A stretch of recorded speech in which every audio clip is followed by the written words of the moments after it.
خاص کی تعریف پڑھ لی، خاص کا حکم پڑھ لیا کہ خاص ایسا لفظ ہے جو انفرادی طور پر کسی معلوم معنی یا کسی معلوم شخص کے لیے وضع کیا گیا ہو۔ اچھا، اس کا حکم پڑھا کہ قرآن پاک میں اگر کوئی لفظ خاص آ جائے تو اس پر عمل کرنا واجب ہوتا ہے، ہر صورت میں واجب ہوتا ہے، قطعی طور پر واجب ہوتا ہے۔ اور یہ بھی پڑھا تھا کہ اگر کبھی خاص کے مقابلے میں کوئی خبر واحد حدیث آ جائے تو اگر ممکن ہو تو دونوں کو جمع کر لیا جائے گا، لیکن شرط یہ ہے کہ جو خاص ہے اس کا حکم تبدیل نہ ہو، دونوں پر عمل کرنا ممکن ہو تو دونوں پر عمل کیا جائے گا، قرآن کی بات پہ بھی اور حدیث کی بات پہ بھی عمل کیا جائے گا، ورنہ حدیث کو چھوڑ دیا جائے گا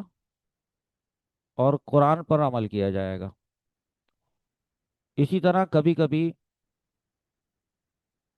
قرآن پاک کے خاص کے مقابلے میں کوئی قیاس آ جاتا ہے، تو اسی طرح کیا جائے گا کہ اگر دونوں کو یعنی قرآن پر بھی اور قیاس پر بھی عمل کرنا ممکن ہوا اس انداز میں کہ قرآن کا جو خاص ہے اس کے حکم میں کوئی تبدیلی بھی نہیں ہوئی، اور قرآن پر بھی اور قیاس پر بھی دونوں پر عمل اس انداز میں ممکن ہو تو دونوں پر عمل کیا جائے گا، ورنہ قیاس کو چھوڑ دیا جائے گا اور قرآن پر عمل کیا جائے گا۔ ایک اور بات سن لیں کہ جب یہ کہا جاتا ہے نا کہ خاص پر عمل کرنا واجب ہے، تو اس سے مراد ہوتی ہے کہ فرض ہے، اور اس سے مراد کیا ہوتی ہے کہ اگر اس پر عمل نہیں کریں گے تو کچھ غلط ہو جائے گا۔ جیسے کہ نکاح کے شرعی مسئلے میں کوئی بات واجب قرار دی گئی ہو خاص کے ذریعے سے، اور اس پر عمل نہ کریں تو نکاح غلط ہو جائے گا، یا پھر وہ کام نامکمل رہے گا، اس لیے خاص پر عمل کرنا واجب ہوتا ہے۔ تو اس کی ایک مثال اب آ گئی ہے، یہ آپ کے سامنے جو اسکرین پہ نظر آ رہی ہے۔ فرماتے ہیں کہ مثال ہو یعنی خاص کی مثال فی قولہ تعالی، اللہ تعالیٰ کے اس قول میں ہے والمطلقات یتربصن بانفسہن ثلاثۃ قروء۔ ترجمہ بھی ابھی اس کا لکھتا ہوں میں کہ اللہ تعالیٰ نے ارشاد فرمایا والمطلقات، اور طلاق یافتہ عورتیں یتربصن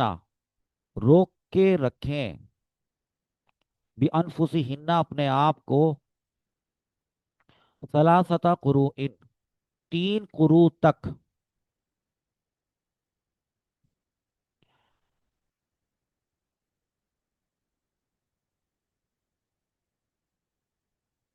اور پھر آگے فرماتے ہیں کہ فَإِنَّ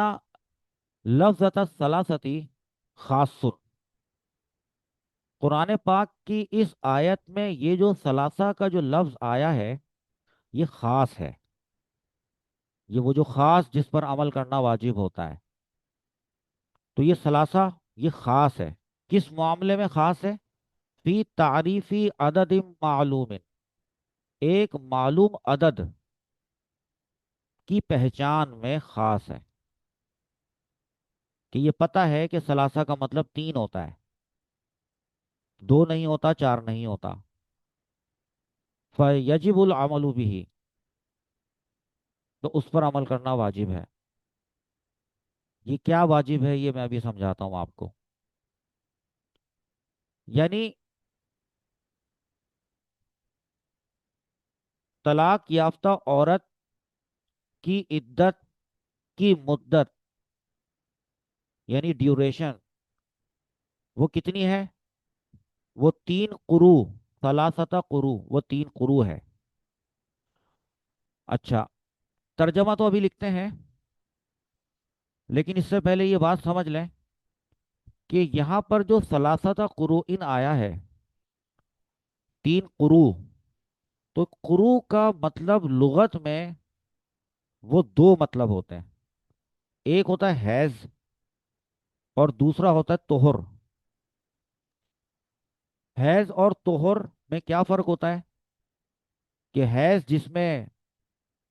جس کو ماہواری کہتے ہیں اور اس میں خون جاری ہوتا ہے 3 دن، 5 دن، 7 دن، وغیرہ وغیرہ، اس کے علاوہ جب عورت پاک ہو جاتی ہے تو وہ جو پاکی کے دن گزرتے ہیں حیض کے علاوہ اس کو کہتے ہیں طہر۔ مثال کے طور پہ ایک عورت کو 7 دن حیض آتا ہے، مہینے میں 30 دن ہوتے ہیں، تو 30 میں سے 7 مائنس کریں، 23، 23 دن بنے طہر کے، 23 دن بنے۔ تو اگر ایک عورت جو طلاق یافتہ ہے اس کو اپنی عدت گزارنی ہے اور وہ قرآن کے اس پر عمل کرنا اس کے اوپر واجب بھی ہے، تو وہ 3 ثلاثتا قروءن میں وہ 3 حیض پورے کرے گی، کیونکہ قروءن کا مطلب حیض ہوتا ہے، یا وہ 3 طہر پورے کرے گی، کیونکہ قروءن کا مطلب طہر بھی ہوتا ہے۔ اور حیض اور طہر، اس میں زمین آسمان کا فرق ہے، دونوں ایک دوسرے کے مخالف چیزیں ہیں۔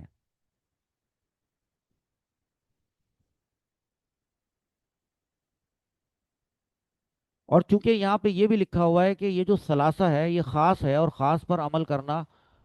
لا محالہ قطعی طور پر واجب ہوتا ہے،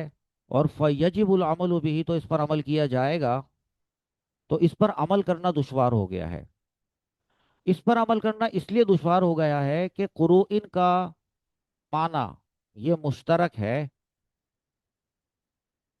حیض بھی اس کا معنی ہے اور طہر بھی اس کا معنی ہے۔ تو یہاں پر ایک کنفیوژن ہو چکی، اور اس کنفیوژن کو کون دور کرے گا؟ وہ جو اس کتاب کو شروع کرتے ہوئے فقہا کا وہ درجہ بیان کیا گیا تھا جن کو کہا گیا تھا مستنبطین، احکام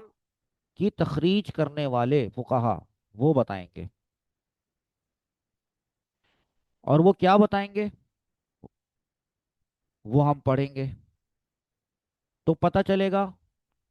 کہ طلاق یافتہ عورت کی مدت کی عدت کی جو مدت ہے وہ وہ 3 حیض ہوگی یا وہ 3 طہر ہوگی۔ اس سوال کا جواب ملے گا۔ تو اس سوال کا جواب جاننے سے پہلے ہم اس کا پہلے ترجمہ لکھ لیتے ہیں، جو 2 لائنیں ہم نے پڑھی ہیں۔ اللہ تعالی کے قول میں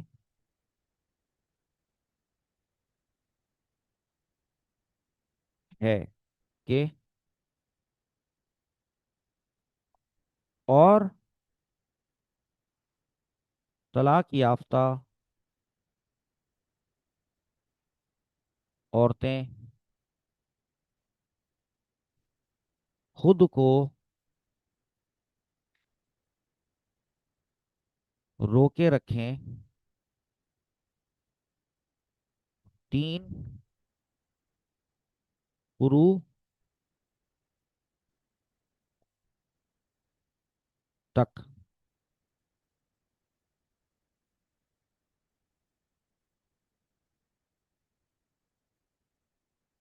یہاں میں نے یہ نہیں لکھا کہ 3 حیض تک یا 3 طہر تک، کیونکہ اس ہی اختلاف کو آگے سولو کرنا ہے۔ ترجمہ: فَإِنَّ لَفْظَةَ الثَّلَاثَةِ خاصٌ، تو بے شک لفظ ثلاثہ خاص ہے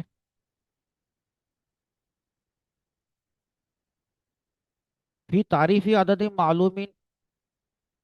ایک معلوم عدد کی پہچان میں،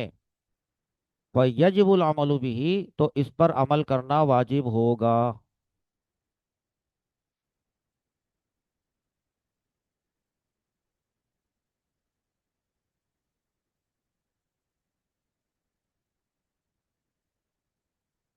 آگے لکھتے ہیں کہ ولو حمل الاقرأ علی الاطہاری،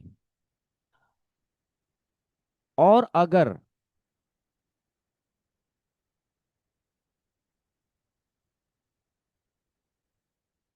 اس اقرأ کا اطہار پر حمل کیا جائے، یعنی محمول کیا جائے، یعنی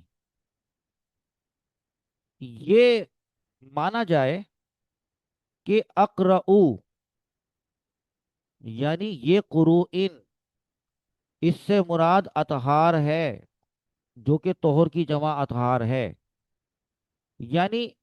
یہ کہا جائے اور یہ مانا جائے کہ ثلاثتہ قروءن کا مطلب ہے تین طہر، جیسا کہ کما ذہب الیہ شافعی، جیسے کہ امام شافعی رحمۃ اللہ تعالی علیہ اس طرف گئے ہیں۔ کس طرف؟ کہ قروء کا مطلب طہر ہوتا ہے۔ لکھ لیتا ہوں، آپ کو لکھ کے دیتا ہوں،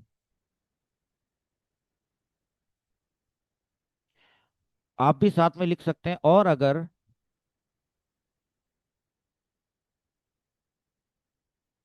اقرأ کو اطہار پر قیاس کیا جائے یا محمول کیا جائے، جیسا کہ امام شافعی رحمت اللہ تعالی علیہ اس کی طرف گئے ہیں۔ کیوں گئے ہیں؟ کیوں انہوں نے قروء کا مطلب طہر لیا ہے؟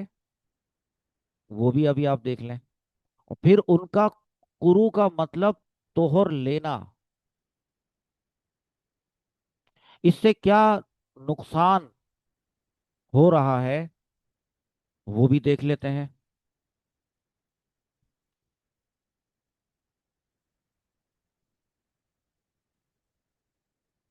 تو پہلے دوبارہ سے دیکھیں کہ اگر اقرأ یعنی قروء کو اطہار یعنی طہر پر قیاس کیا جائے، جیسا کہ امام شافعی فرماتے ہیں۔ کس طرح سے فرماتے ہیں؟ اس بھی اعتباری ان طہر مذکر دون الحیدی، وہ یہ کہتے ہیں اس اعتبار سے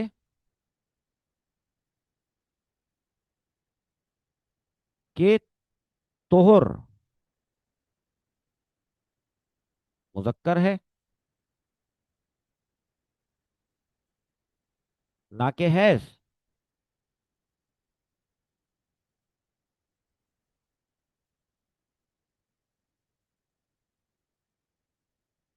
تو یہ انہوں نے مذکر والی بات کیا کر دی، یہ بتاتا ہوں ابھی میں آپ کو۔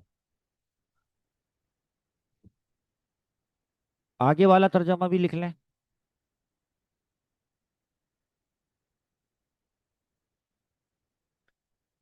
وقد ورد الکتاب فی الجمع بلفظ التانیث، اور کتاب اللہ جمع کو بیان کرنے میں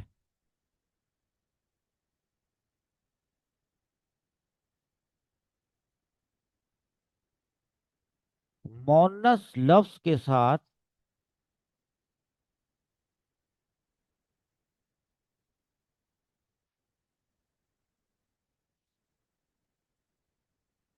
وارد ہوئی ہے۔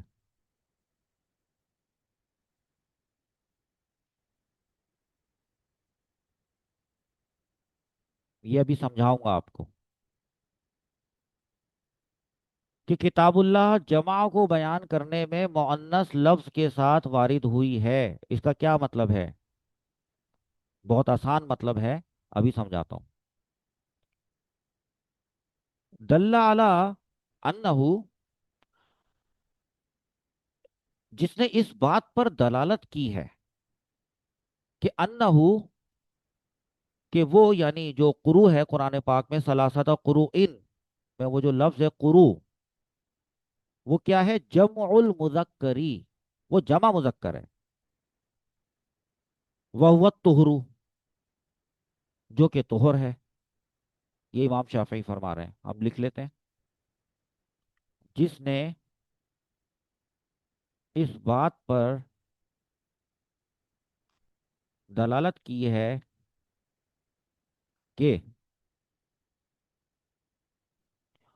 کہ وہ یعنی قرو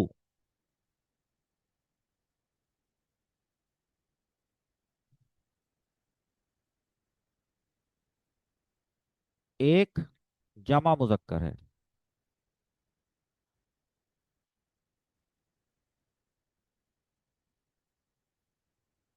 اور وہ طہر ہے۔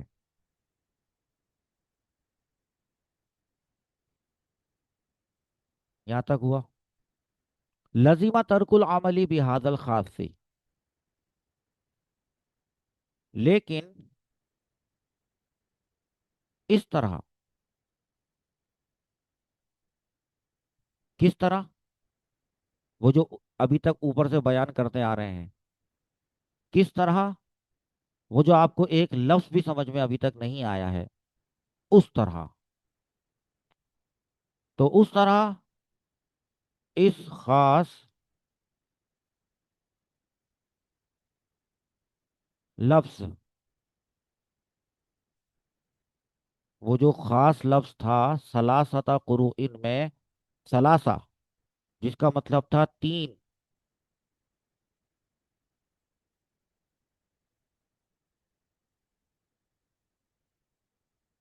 سلاسہ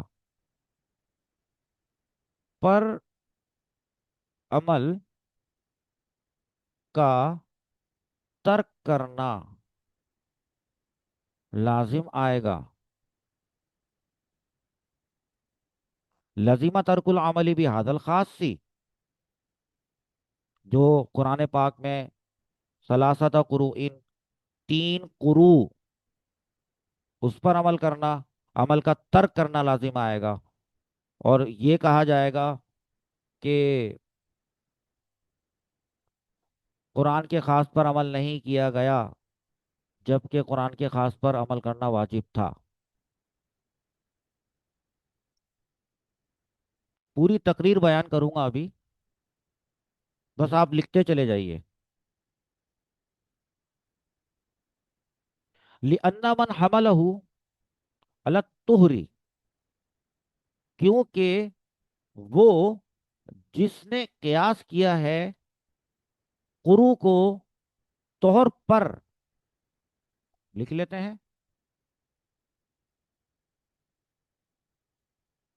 کیونکہ وہ لوگ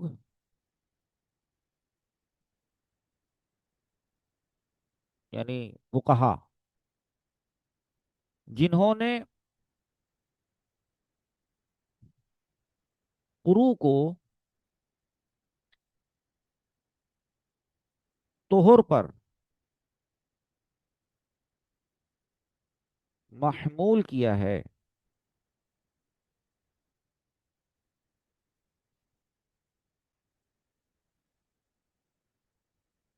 لا یوجب ثلاثت اطہار، وہ تین طہر ثابت نہیں کر سکتے۔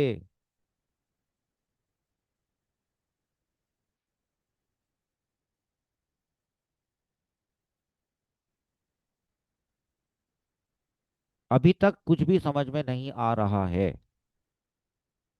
آئے گا اور سمجھ میں آنے والا ہے۔